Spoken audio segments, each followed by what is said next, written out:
Hello, hope you're all doing well. So today we're going to go over what the best platform is for coaches, consultants, and anyone running a high ticket offer in 2023 to run ads on to generate leads, surveys, clients, and essentially grow their business. So what's the best place to kind of dedicate your advertising dollars for 2023 or just in general? So I'm going to give you my thoughts from my experience running Facebook and Instagram ads for my clients over the past 5 to 7 years or so. We've done this very, very successfully, so I can at least tell you on the Facebook side and compare it to what I know about YouTube, Instagram, TikTok, and all these other platforms. So I actually received this question in one of the groups on the school community. So I thought I'd make a video about it because a lot of people seem to be interested. Now, obviously, I am a bit biased because I've only ran Facebook and Instagram, but there's still a lot of points to compare on, and you can obviously make your own decision at the end of the video. So, in generally, what I've noticed, and we'll start with Facebook and YouTube. So, when it comes to Facebook ads compared to YouTube, typically you can start with a much lower budget to see an ROI. And I actually noticed because one of the people I know who's very good with YouTube ads, I mean, he's told me himself, like, you typically want to spend about even up to 10 grand a month on YouTube to kind of see the results that you want to see.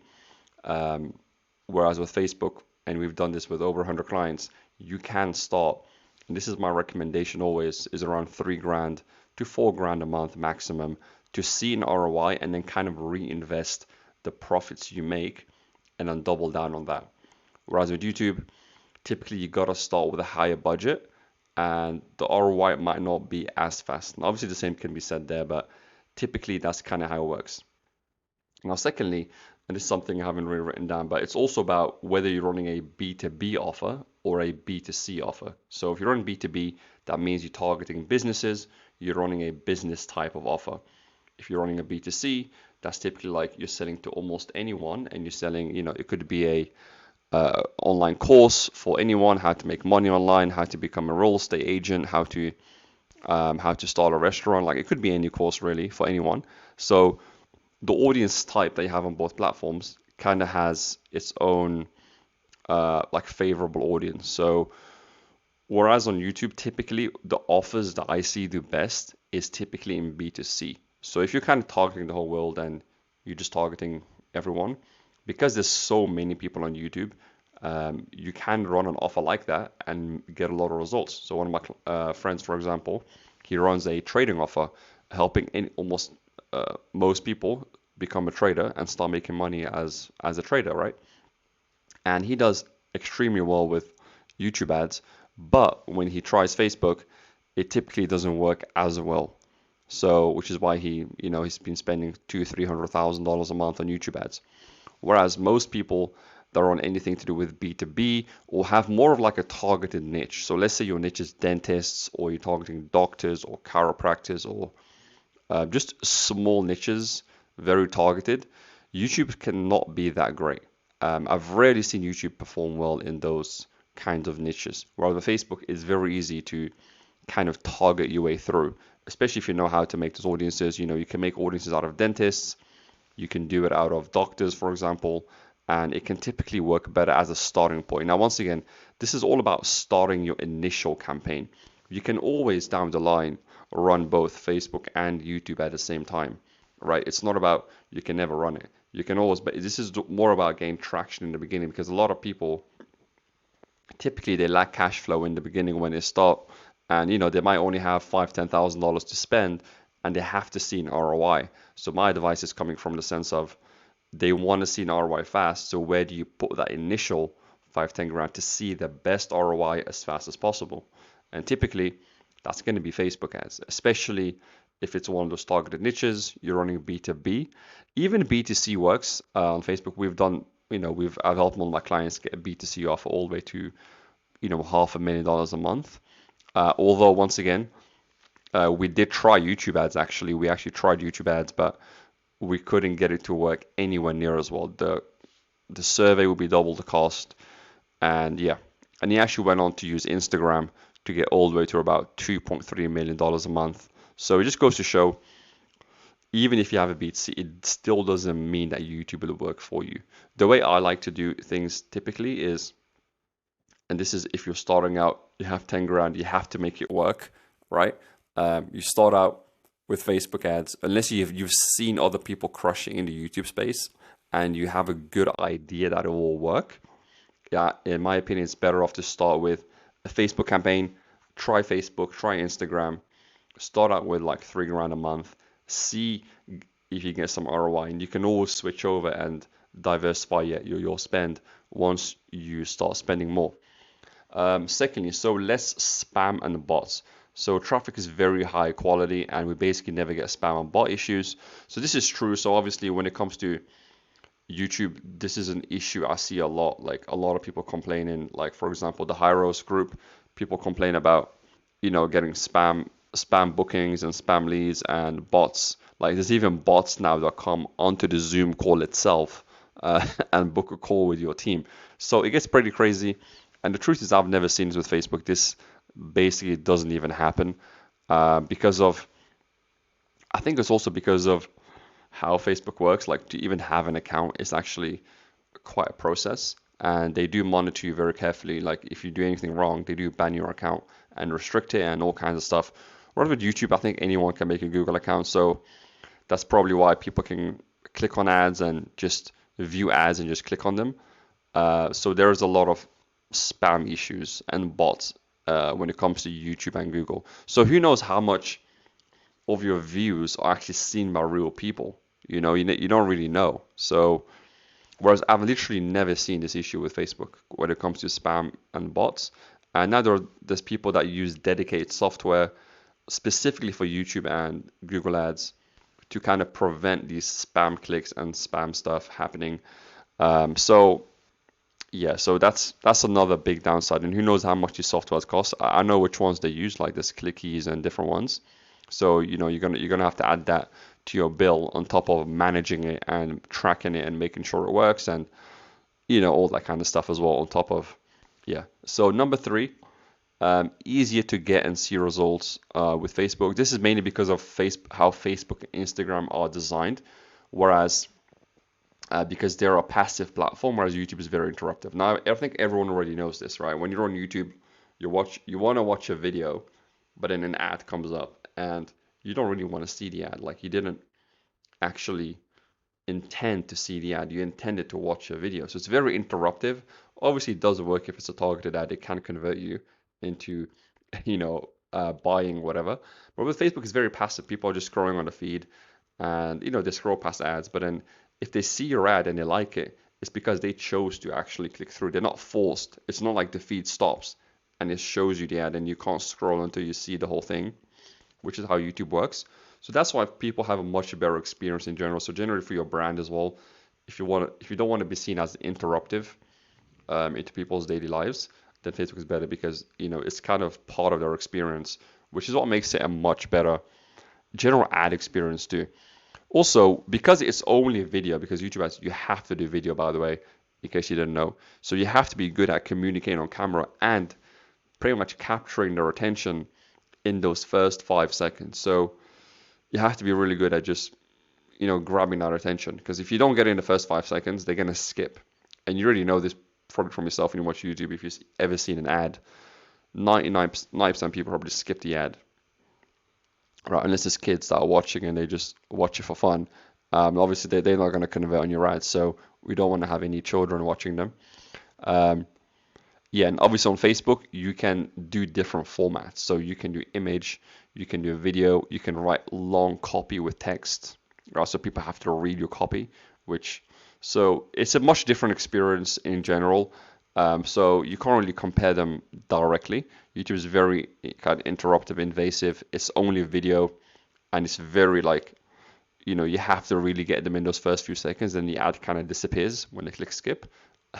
So it's very different. Whereas on Facebook, people actually save your ads. They like it. They can comment on the ads. They can interact. They can save the post. They can go to your page and see more. On YouTube, once the ad is gone, it's literally gone. It's kind of impossible to go back. There might be like some potential some information on the bottom, but for the most part, that ad is gone, and it's it's very difficult to kind of go back and try and find what it is. I mean, do you remember any YouTube ads that you've seen? Chances are you probably don't, right? So rather with Facebook, chances are you probably saved one or two ads, whether it be e-com, whether it be whatever the ad might be if you're interested in it. And the thing is, we actually use that information to retarget people. So let's say someone's scrolling, they save the ad, they like, they comment, whichever one of those things they do, we can actually retarget them based on which action they've taken in which time period, with a different ad to get them in. So there's different ways to kind of make it perform based on the actions you perform. Once again, this is basically impossible with a YouTube ad to do. Um, Fourth, I haven't seen a need for it. So we regularly, help clients get to 100K, 500K a month, purely Facebook ads alone in one funnel, like a core funnel. And truthfully, there's more than enough leads because mainly the issue will end up being hiring sales reps. However, the way I see it is if you cap out on Facebook, then it makes sense to also add in YouTube to expand. So let's say you want to scale up, you've hit some threshold, you're spending about $30,000 to $40,000 a month on Facebook, and maybe you just want to diversify. I would even recommend diversification at a certain ad spend so you're not tied to one platform. And it does also make your business more valuable because now you have two independent ad platforms that are generating you clients, which is very valuable. And I would highly recommend that once you get to about 30 to 50,000 in spend on any one platform, it's probably a good idea to at least test out another one and get that under your kind of advertising portfolio. But yeah, so in general, just to wrap up before we go into like TikTok and Twitter, it's once again, they're both good. Ideally, what I recommend if you do want to do, I would look at if someone else has had success in your space running YouTube ads. So, if you're targeting a specific niche, if you're once again, B2C, in my opinion, is the best. If you want to YouTube, I think you should be in B2C.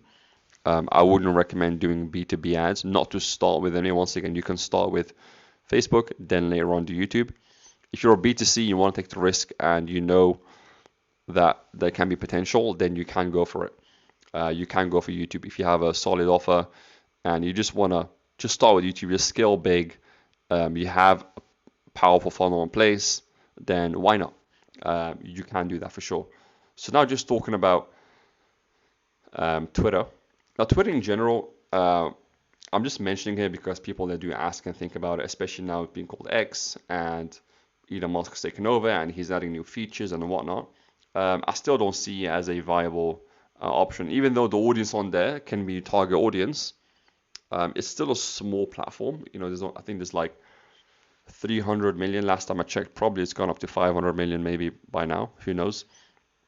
But some of the issues I see with Twitter is realistically ask yourself, when was the last time you clicked on a Twitter ad and made a purchase or like opted in or like booked a call or maybe made an appointment or something?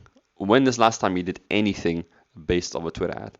Now this is very important because if you don't interact with it, chances are other people don't either. For the most part, this is not always true, of course, but ideally, I like to see, like for example, I probably purchased something through Facebook before. Even YouTube, I've purchased through before YouTube ads, which is quite crazy to see, right? But it's happened. So I would ask you on Twitter, have you really bought something? Do you know someone that has? Okay, so maybe you haven't, which is fair enough. That can happen. But do you know someone that has bought off Twitter ad? Have they made a purchase? Have they booked? Has anything happened from there? So that's something you want to think about because it tells you about the whole end-to-end conversion mechanism. So on the front end, it might look like a nice ad, but then, has anyone really converted off of it? And then I would also check if anyone else in your niche or industry is using Twitter ads to get results. Now, once again, with Facebook and YouTube, this is so easy to check. I can easily find hundreds, thousands of coaching and consulting businesses that are crushing it on both Facebook and YouTube and Instagram and all the rest. Twitter, I've never heard of it. I mean, I've heard of like a couple maybe doing something, like getting something out of it, but nothing substantial that I've heard of anyone absolutely crushing it and building a 7 or 8 figure company running Twitter ads. So until that happens, I'm personally not going to be interested. I'm not even going to test it out until I really see someone else who can test it out and do it. Unless I have, yeah. So the ads are very small, and you can't have headlines that stand out, or you can't even really do proper video ads. So it's like LinkedIn in a way. It's very hard to kind of communicate and really show a good ad in that small real estate of space you get in a Twitter feed. So in my honest opinion, um, that's what kind of makes it like it's almost like a newspaper ad. So so that's why I wouldn't really, yeah, it's not my ideal platform. How many people on Twitter actually click on ads and convert? So most ads that I see on Twitter, it's just big brands doing like brand awareness and all those kind of things. You see like gambling websites and Coca-Cola and these big brands. It's very rare to see small companies running ads, and this is very indicative of conversion because if it was converting, more people would be running. The fact that it's big brands, it just goes to show they just want brand awareness. They don't really care about short-term direct response conversions. And then number 4 is there anyone else that's going to result with X that you want? How many? Uh, don't be the first to try it out. So once again, this is what I said before.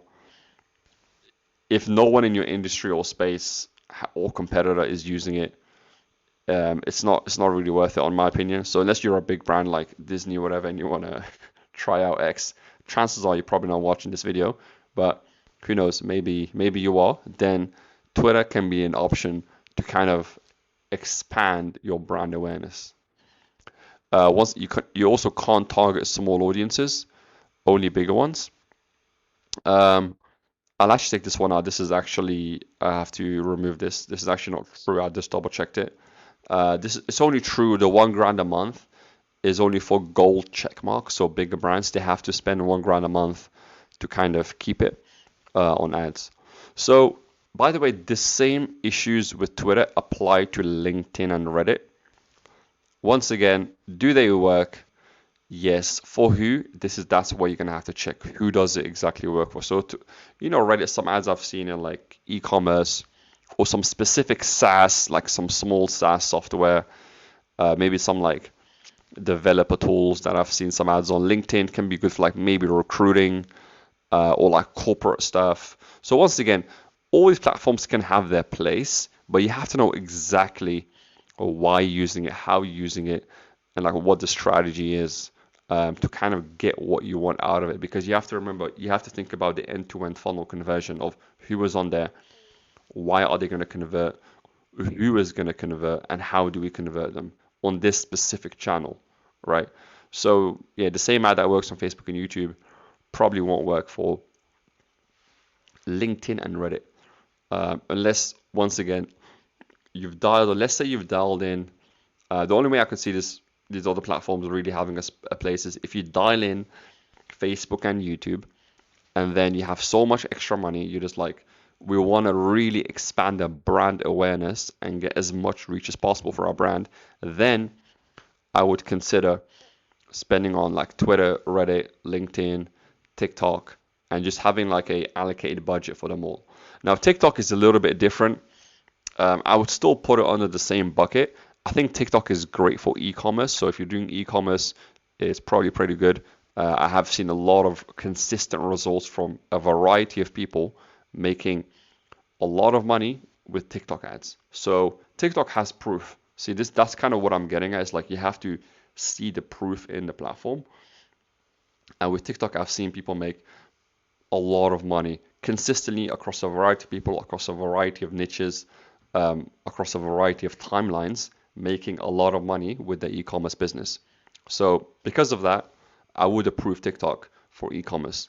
I would also approve Facebook for e-commerce and YouTube, but TikTok as well. I would look into it. Uh, yeah, but as for coaching, consulting, and B2B, once again, it falls under the same category as these platforms. It's to be tested. It should be like a tertiary option.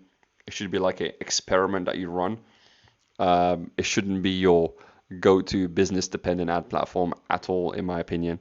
But unless you, once again, you know the exact demographic and target market that you're going after. But if you don't, you're playing a very risky game. So that's all I have to say for now. If you have any questions about this, let me know. But that's kind of the point I was trying to make with this. Is this was the question, by the way, if you didn't see. But you know, they just asked, between these platforms, what's the best advertising platform for high ticket coaches these days?